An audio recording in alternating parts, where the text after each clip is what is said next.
Hello everyone, this is Just a Dad. Today I'm going to do a review on this mason jar vacuum kit and inflation pump. So I was given this product to me free. So here's the name of the manufacturer. Here's everything that comes in the kit. Now this is going to be your vacuum pump and your inflation pump. It's got a little on-off switch right here.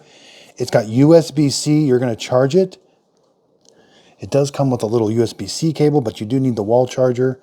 And it does come with 3 of the smaller mason jar lids and 3 of the bigger ones. And then here's the adapters you're going to use to make sure they get on there.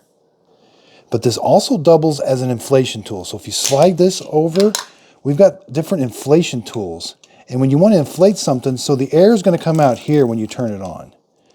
So say I want to inflate a ball, I'm going to turn it on, and I'm going to get air out there, and it's going to suck air in here. And then we got 3 different adapters here. So I like that they're stored on board. Very nice.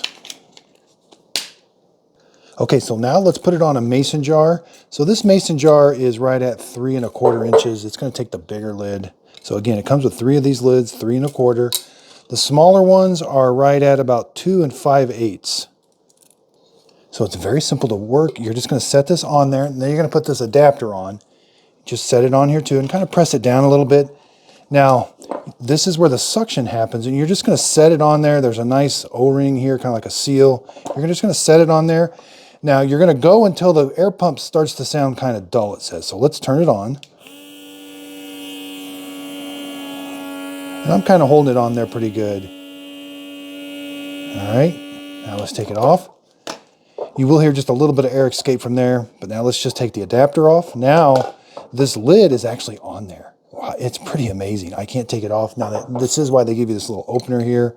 And let's hear it. You can hear the air come out whenever I open it up. Wow, that did a good job. So again, here's what the adapter looks like. Let's just measure it real quick. So it's got a real nice thick O-ring inside there. So about 3 3/8, 3 1/4 by about 1 inch thick. So again, it just works really well. And so it doesn't come with instructions. The instructions are printed on the box itself. It talks about the red light. So the red light on the unit will start to flash. There is an LED right here. When your battery gets down below 5%, it'll start to flash. So you plug it in, the red light comes on while it's charging, and then when it's fully charged, the red light will go out. Let's take some measurements of the whole unit here. So about 4 3/4, about 3 3/4 that way. Thickness-wise, about 2 inches. Yeah, it's just, I like that it's made very well. I'm very happy with this product. I hope my video helps. Thanks everybody for watching.